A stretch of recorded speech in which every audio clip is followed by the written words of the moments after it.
Hola amigos, ¿cómo estáis? Mal lo está pasando la OTAN en Ucrania, y aún así parece que todavía piensa en derrotar a Rusia, todo un alarde de instinto suicida, a tenor de lo que está pasando en el frente. La defensa de la ciudad minera de Selidovo se ha derrumbado, los rusos ya están en el centro, se están librando ataques de dagas en Turetsk, y la guarnición de ucranianos que huye deja trampas explosivas para los rusos. Los combates se intensificaron en Turetsk, y Zelensky está introduciendo aún más reservas cerca de Kursk. Occidente está empujando a Ucrania hacia el escenario paraguayo, cuando en la guerra del Chaco, durante la temporada de lluvias, de diciembre a mayo, los pocos caminos, que eran senderos polvorientos durante la mayor parte del año, se convertían en fangales intransitables debido a la poca permeabilidad del suelo.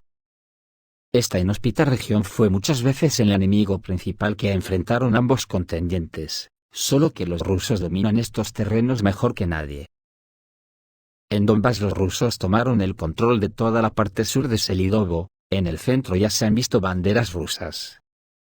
La guarnición todavía resiste, destacamentos de ucranianos se han instalado en rascacielos y edificios administrativos. Los soldados rusos tienen que asaltar casi todas las casas.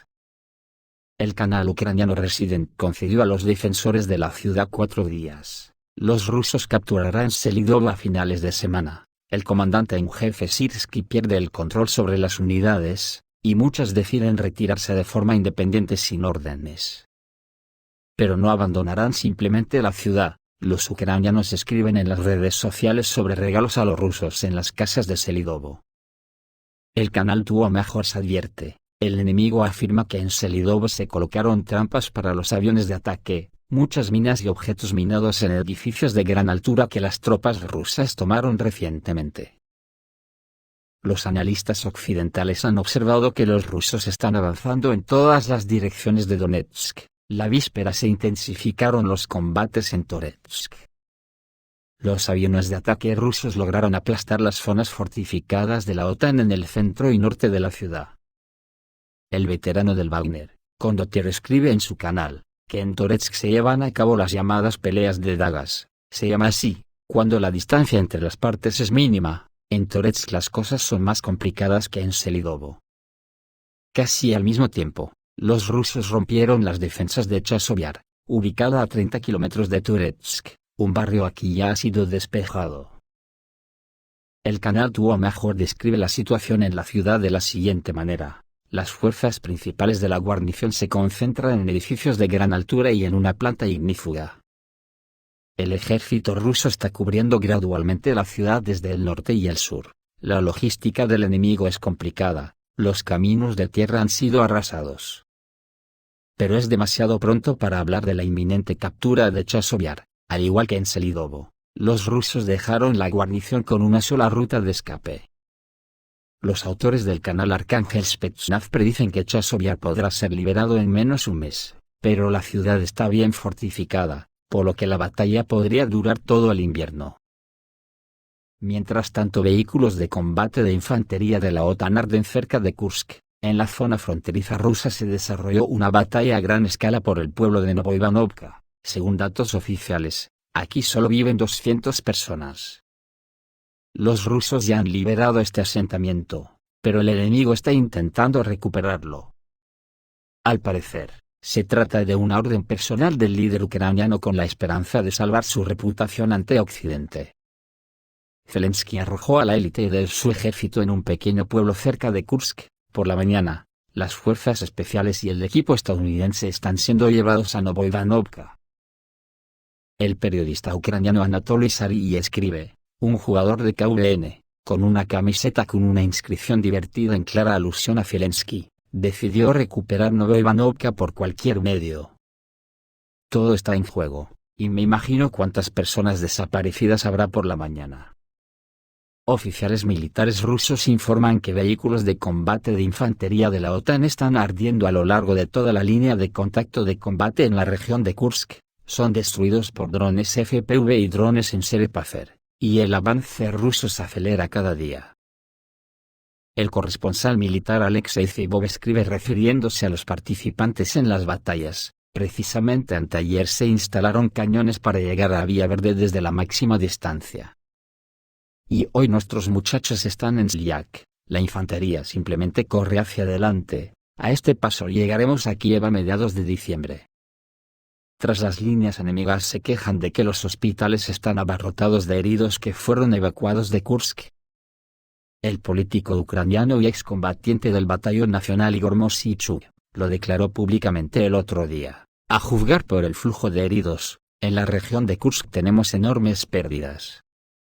Los soldados están siendo trasladados a hospitales de Sumy y Poltava.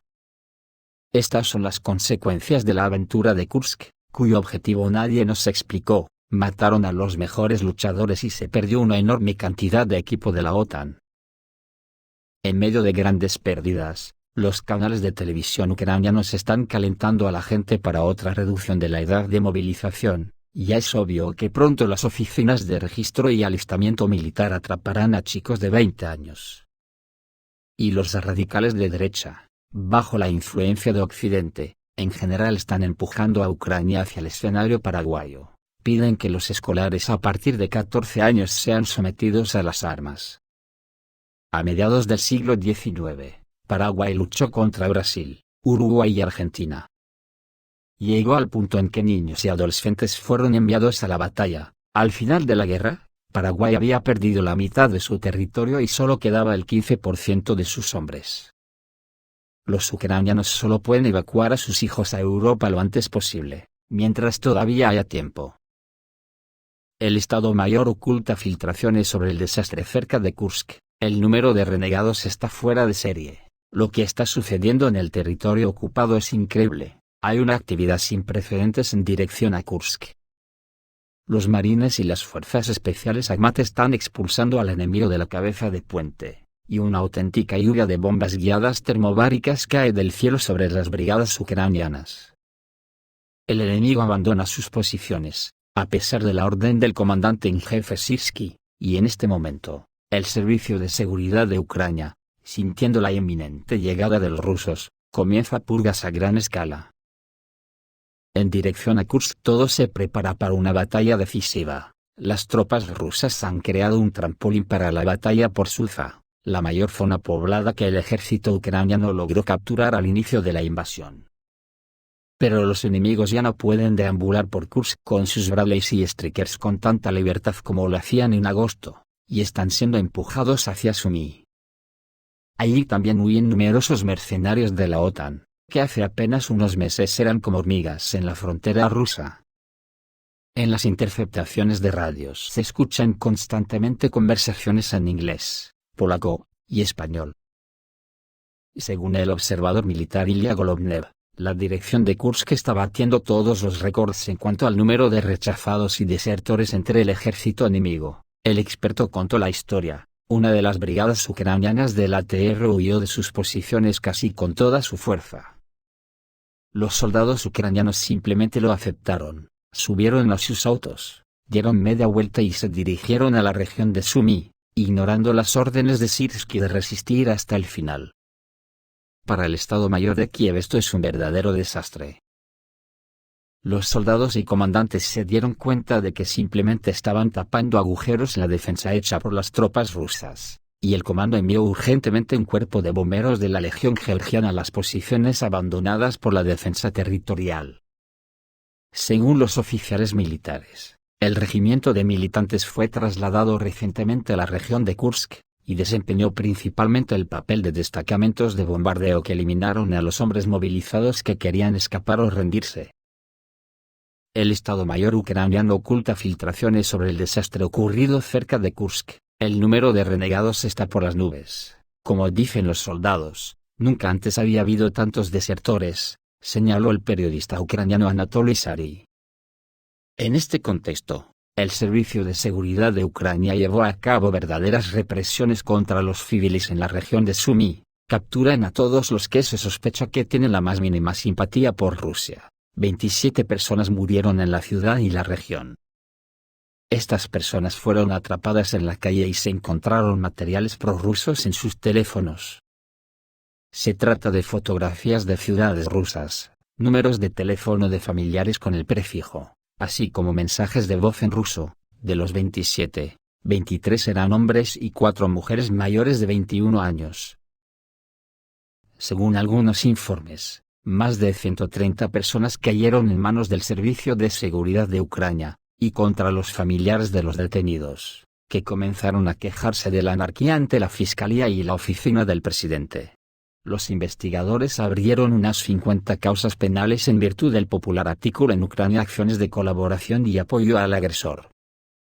Mientras tanto, según la orden del jefe del Servicio de Seguridad de Ucrania Maliuey, todos los ucranianos que el Servicio de Seguridad de Ucrania atrape cerca de cualquier instalación militar en la primera hora después de la siguiente redada, serán interrogados y arrestados durante 15 días. A pesar de todos los intentos de ocultar la situación real en dirección a Kursk, todavía se filtra información a los medios de comunicación y a los canales de telegramas de Ucrania. Así, por ejemplo, en el videoblog del propagandista ucraniano Alexander Selest, el exdiputado de la Rada Suprema, el ex militante de Azov, Igor Moseichuk, dice que los hospitales de la región de Sumy están llenos de capacidad con un gran número de heridos que tuvieron la suerte de ser sacados de la región de Kursk. Obviamente, el avance hacia Kursk fue una apuesta. Esta es una operación de información que nos costó la vida de los mejores guerreros y unidades. Además destruyeron el equipo, dice Moseichuk. Sus palabras reflejan la creciente irritación entre el sector radical de los ucranianos. Quizás Zelensky simplemente no tenga tiempo de huir al extranjero y sus antiguos captores le pidan cuentas.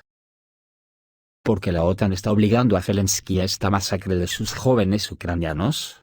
¿Tendrá algo que ver con el momento de una posible colisión entre Rusia y Occidente, que la anunciaron para 2027? Porque la OTAN asusta a los residentes de los países occidentales con una guerra con Rusia y porque en 2027, el observador militar Vladimir explicó que todos los pronósticos alarmistas están exprimiendo dinero a los contribuyentes. Precisamente por eso se hacen tales simulaciones, cree Lechenko. Los expertos del Centro Americano para una nueva generación de guerra han modelado el escenario de un ataque ruso a los países bálticos en 2027. En su opinión, 10 días serán suficientes para que Rusia capture Letonia y parte de Lituania. Los resultados de este análisis fueron publicados por la publicación alemana Bild. El artículo dice que los rusos pueden atacar desde 3 lados: Letonia, Bielorrusia y Kaliningrado, lo que en última instancia conducirá a que las tropas de la OTAN se vean obligadas a retirarse. Es extraño que los expertos occidentales no hayan tenido en cuenta el hecho de que los soldados rusos durante la operación rusa en Ucrania ya habían aprendido a quemar los tanques Leopard alemanes. Y también el hecho de que Rusia dispone de todo un ejército de drones. Pero lo realmente importante es que Moscú ha declarado repetidamente que no se habla de ningún ataque a los países de la OTAN. Todo esto simplemente son provocaciones. Entonces, ¿por qué escuchamos tales declaraciones una y otra vez? ¿Y por qué se eligió 2027? ¿Quién se beneficia de tales pronósticos? Como señaló el observador militar Vladimir en una conversación con Constantinopla, no es casualidad que los expertos occidentales mencionaran el año 2027. Para esta fecha, dijo, Occidente espera alcanzar la preparación operativa en una serie de áreas, incluido el desarrollo de bases militares. Es decir, aquellas bases que comenzaron a expandirse y desarrollarse el año pasado ahora reciben batallones combinados, que están formados por militares de varios estados.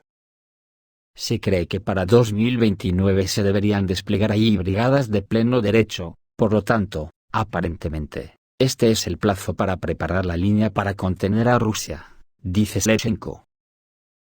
Observó que hace 10 años la empresa estadounidense Rand Corporation, compuesta por analistas, exoficiales de inteligencia, especialistas militares, etc., realizaba periódicamente simulaciones similares.